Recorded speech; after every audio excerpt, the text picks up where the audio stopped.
Hello there, welcome to a very special Greenock Morton update as sponsored by McTears the Auctioneers.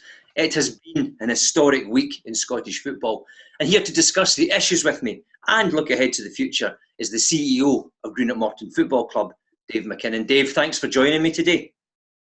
Yep, no problems at all, Gerry. I think it's important to keep communication going, to the fans and to the general public, just to know where we are and get, the verbal on what actually has been happening and how we're going to go forward. So it's very important, I think, these kind of communications. Well, let's get right to that then. The vote was taken this week to end the season. Morton voted for that proposal. What's the ramifications behind that, and why did the club vote in that way? Well, I think one of the things that maybe just to give a background of it's the SPFL and the Championship representative who's on the board, Ross at Dunfermline. We've been communicating on a daily basis, an hourly basis, on exactly where we were within the process. I think that there is 15 points, as I understand it, that had to be addressed before a decision could be made. Things like complying with UEFA regulations, complying with the demands of sponsors and the TV companies, the Articles of Association in respect of the SPFL, players' contracts, all these kind of things had to be negotiated by the legal team at the SPFL. So, we were kept updated on these things, and for us as a club, it was the only show in town, and it was important to come to a decision that allowed a line to be drawn under it, some monies to be released, and then actually start to plan for next season. What does that actually mean for Morton in practical terms? Well, I think it obviously means a financial, contribution that goes in the bank today, which will be very helpful during these times. Where there's no cash coming in. Let me just say that, make it clear, this is a difficult time for the club, but we've got the support of Crawford Ray, Golden Casket, who are our major shareholders, and that's been very welcome in actually trying to negotiate this process of making sure that Morton Football Club continues beyond this pandemic. So that's been what it's like. I think going back maybe to some of the media that's been out there, as you probably know, a lot of the fans and a lot of people in Scottish football have taken, note of some of the articles and some of the audio that's been put out over the airwaves in the last few days. And if you actually look, all this, news has come from people that voted no, and I can fully understand that they've got, an axe to grind on it, and they want to protect their club's position, but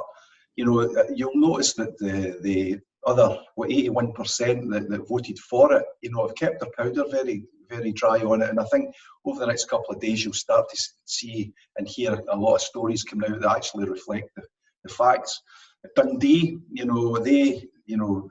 John Nelms, who's a decent guy, is put in a invidious position where others were doing the talking for him. So, I think that there'll be a lot of different, information coming out over the next few days, and that will give the fans a clear picture. But as far as Morton are concerned, that the decision was made based on the evidence we have, and at the end of the day, we have to respect the SPFL decision-making process. So that was why we voted yes.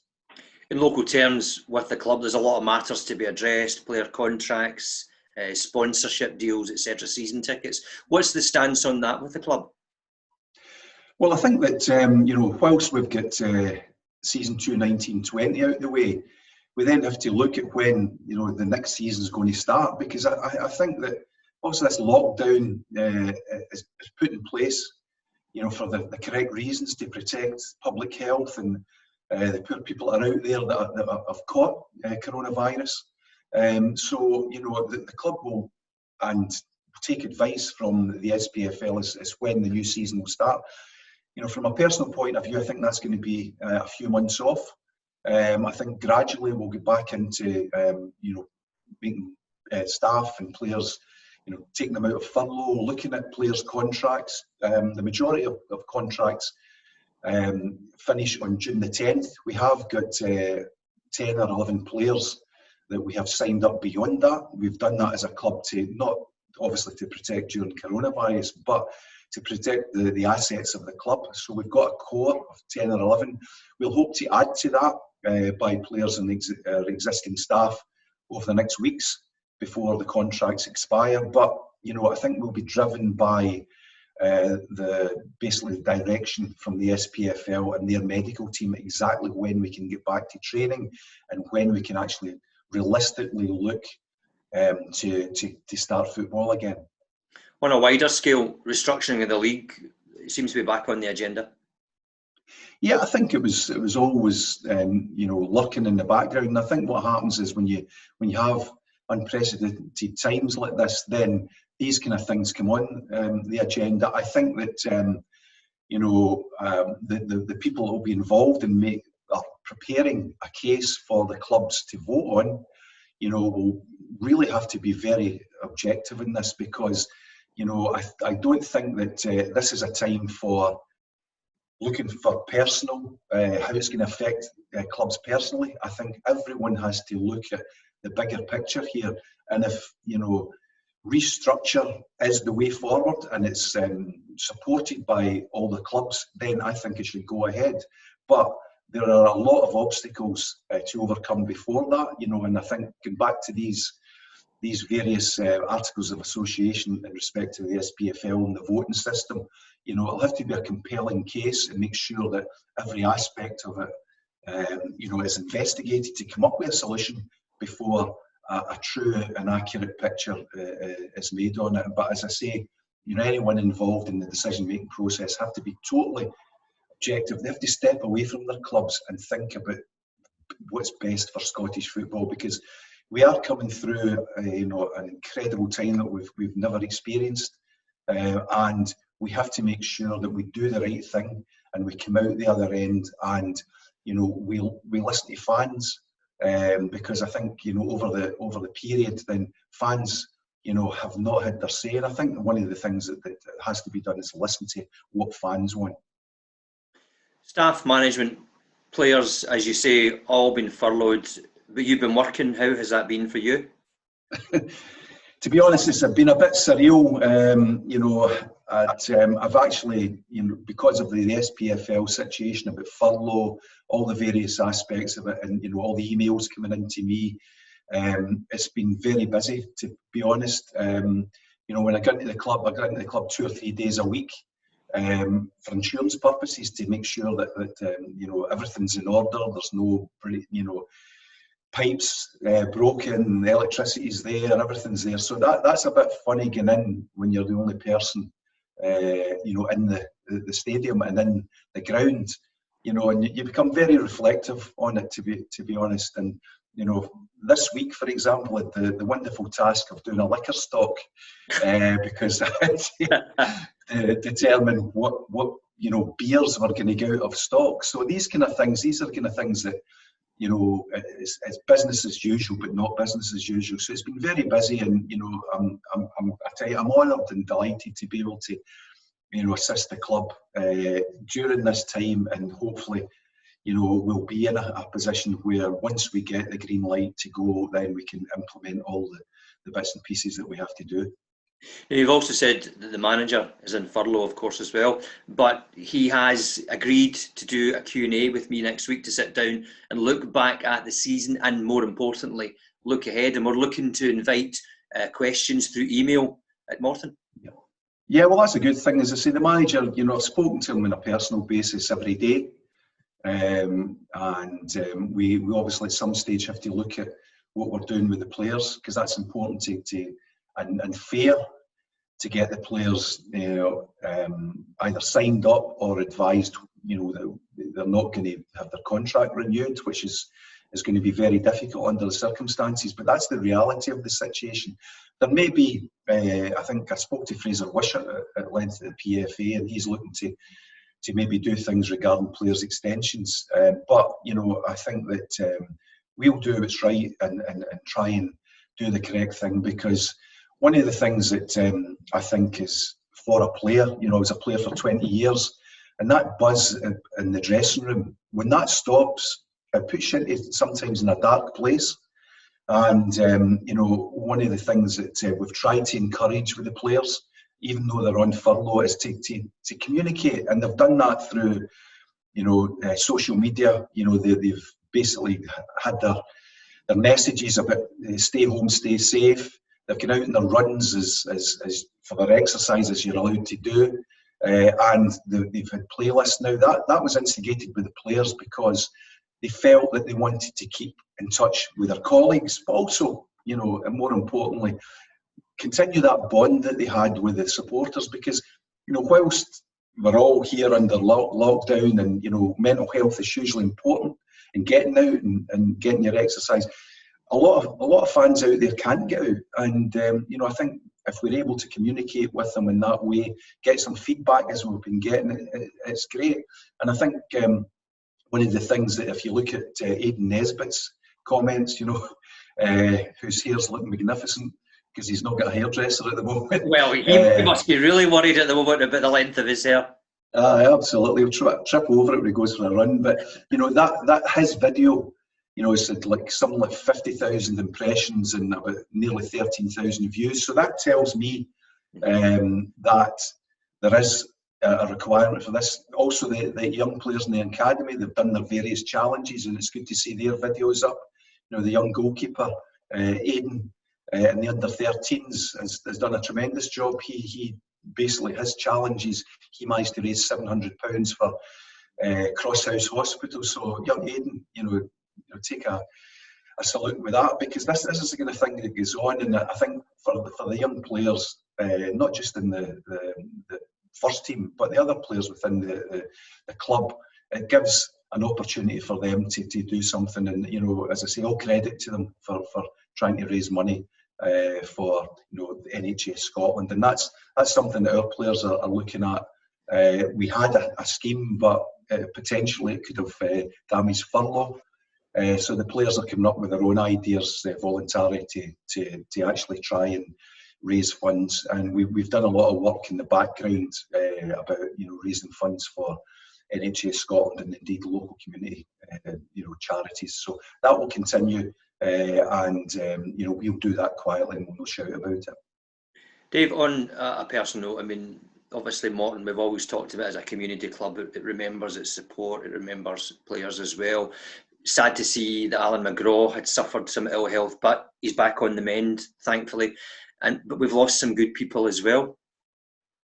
Yes, I mean, the positive news that we got through all the gloom that we had this week and last week was Alan McGraw. Obviously, you know, we kept in touch with his family and his friends, and we were updated on an hourly basis how he was.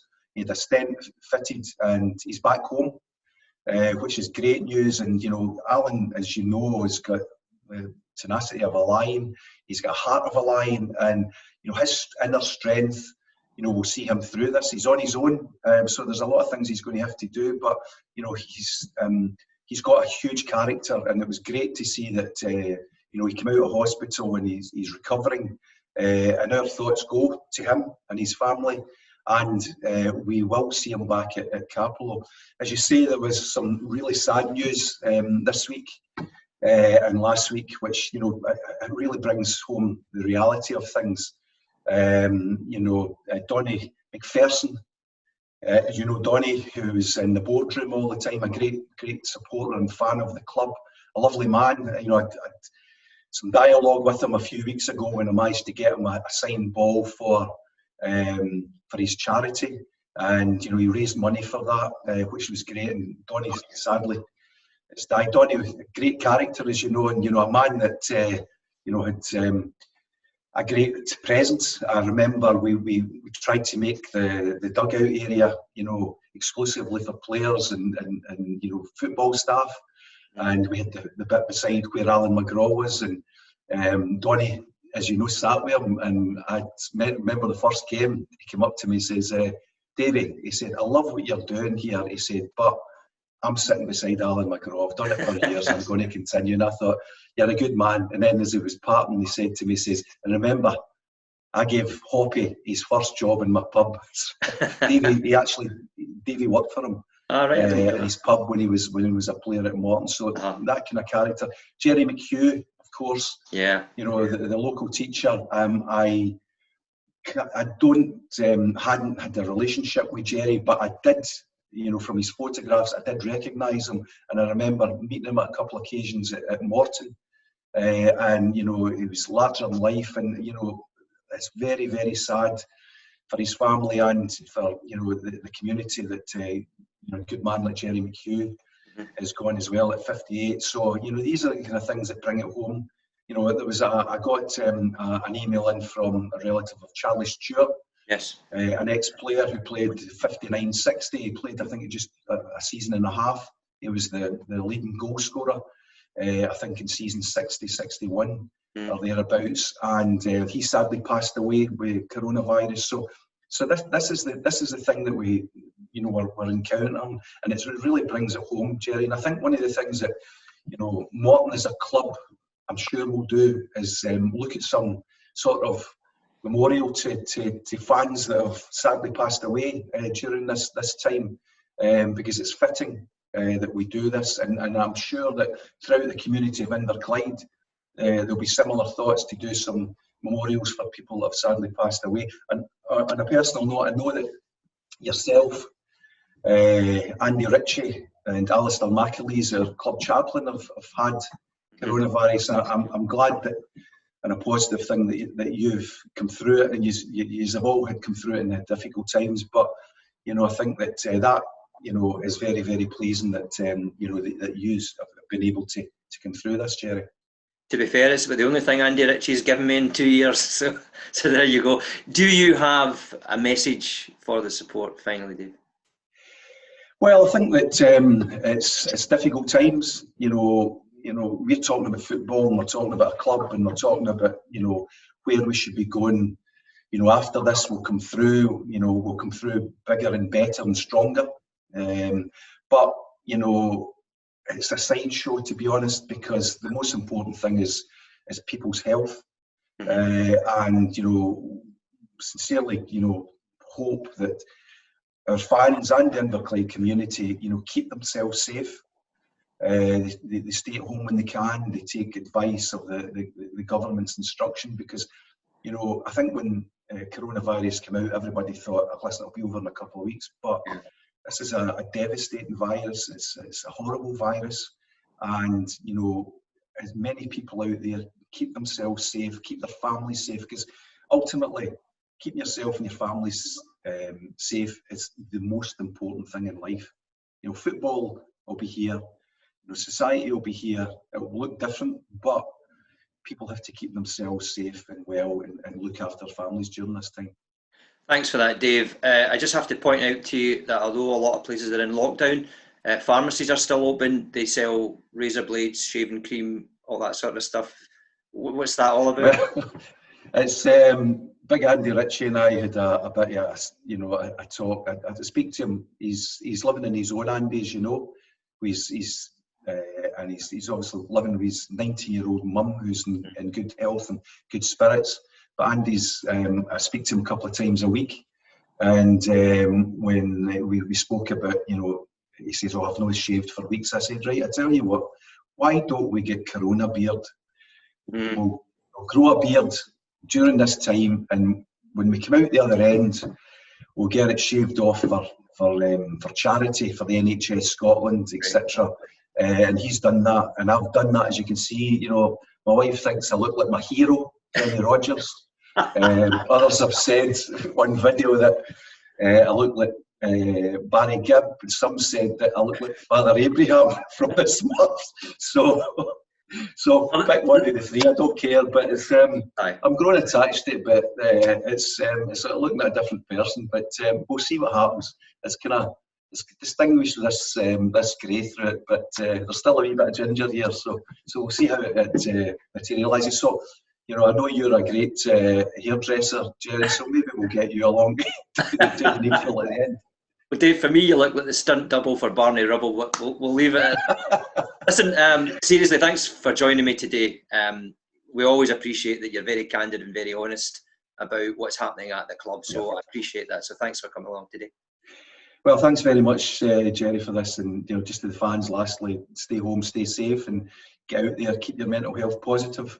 And also, Gerry, I've had some. Just lastly, I've had some emails from fans at CEO@gmfc.net, and it's good to engage with the fans. Good or bad about things, and we've certainly a lot of fans have been doing that. So it's good for me, it's good for them, just to keep in touch. And there's been a lot of positives through this, and we'll come out better people at the end of it. So wish everybody every health, good health, and obviously yourself. And thanks very much for setting this up, Gerry. Greatly appreciated. Pleasure, Dave. Thanks for joining us on the Unit Morton Update, as sponsored by McTeers the Auctioneers.